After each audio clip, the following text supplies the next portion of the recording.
दुकानदार लड़की से कहता कि पैसा भर के ले जेबू लड़कियों को दिया तो फंसी गई बनी। अरे साझे से काटू निहार तारा मोटा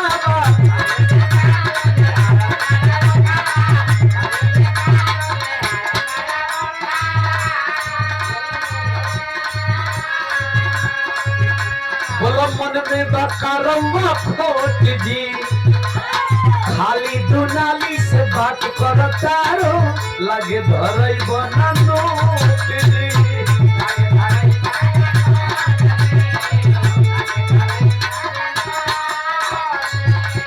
वो 90 रुपया वाला रंगदार जीवा कहता हो चलू साथ हमारा गई 4 कमरा